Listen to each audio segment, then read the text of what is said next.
یہ کہانی نہیں بلکہ ترکی کے ایک مشہور جنگجو کی زندگی کی محنت اور ایسا خواب تھا جس نے اس خواب کو حقیقت دکھایا۔ دوستوں میں لایا ہو آپ کے ایک عظیم انسان ارطغرل غازی کی زندگی کے بارے ایک چھوٹی سی ویڈیو۔ مزید ایسی ویڈیوز دیکھنے کے لیے میرا تاریخ ٹی وی چینل سبسکرائب کریں اور مزید ایسی کی دلچسپ ویڈیوز کے مجھے کامنٹ سیکشن میں بتائیں میں اگلی ویڈیو کس تاریخ پہ بناؤں۔ بنا ٹائم ویسٹ کیے شروع کرتے ہیں ویڈیو۔ ارطغرل غازی 13ویں صدی کے یہ ایک عظیم ترک جنگجو، قبیلہ کائی کے سردار اور ایک مثالی اسلامی رہنما تھے جن کی زندگی بہادری، ایمان، حکمت اور صبر کی ایک مکمل داستان سمجھی جاتی ہے۔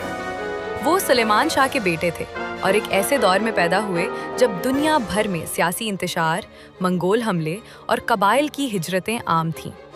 ان حالات نے ارطغرل کی شخصیت کو مضبوط بنانے میں اہم کردار ادا کیا۔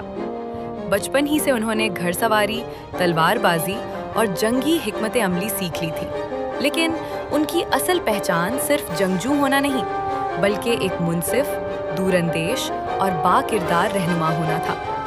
ان کی جوانی اور قیادت کا آغاز ایک ایسے وقت میں ہوا جب ان کے قبیلے کو مسلسل خطرات کا سامنا تھا۔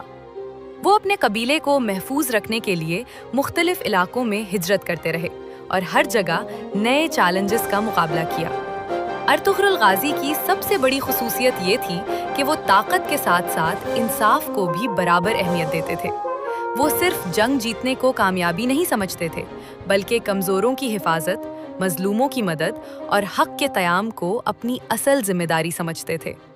یہی وجہ تھی کہ نہ صرف ان کا قبیلہ بلکہ دوسرے قبائل اور حکمران بھی ان کی عزت کرتے تھے۔ ارطغرل نے اپنے دور میں سلجوق سلطنت کے ساتھ تعلقات قائم کیے اور ان کی حمایت میں کئی جنگوں میں حصہ لیا۔ انہوں نے خاص طور پر صلیبی اور منگول حملہ آوروں کے خلاف اپنی تلوار اور حکمت دونوں کا استعمال کیا۔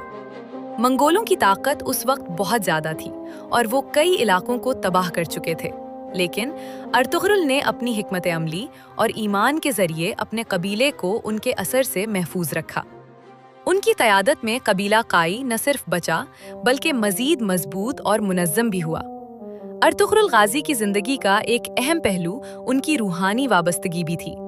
وہ درویشوں اور صوفیاء کی صحبت کو پسند کرتے تھے اور ہمیشہ اللہ پر بھروسہ رکھتے تھے۔ ان کی زندگی میں انصاف، عاجزی اور صبر بنیادی اصول تھے۔ وہ ہر فیصلے سے پہلے سوچتے اور اپنے ساتھیوں سے مشورہ کرتے تھے، جس کی وجہ سے ان کی قیادت کو ایک مضبوط اور قابل اعتماد قیادت سمجھا جاتا تھا۔ ان کی ازدواجی زندگی میں حلیمہ خاتون کا کردار بھی اہم سمجھا جاتا ہے، جنہوں نے ہر مشکل وقت میں ان کا ساتھ دیا۔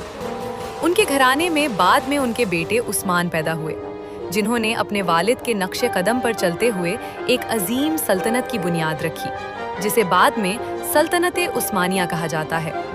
ارطغرل کی زندگی کا سب سے بڑا کارنامہ یہی تھا کہ انہوں نے ایک چھوٹے اور خطرات سے بھرے قبیلے کو ایک ایسی مضبوط بنیاد فراہم کی جس نے تاریخ کا رخ بدل دیا۔ ارطغرل غازی کی وفات کے بعد بھی ان کی سوچ، ان کے اصول اور ان کی قیادت کی مثالیں زندہ رہیں۔ آج بھی ان کی زندگی کو ایک مثالی رہنما کے طور پر یاد کیا جاتا ہے، جو ہمیں سکھاتی ہے کہ اصل طاقت تلوار میں نہیں بلکہ ایمان، انصاف اور حوصلے میں ہوتی ہے۔ ان کی داستان یہ پیغام دیتی ہے کہ اگر انسان نیت صاف رکھے، صبر کرے اور حق کے لیے کھڑا ہو تو وہ نہ صرف اپنی زندگی بلکہ آنے والی نسلوں کی تقدیر بھی بدل سکتا ہے۔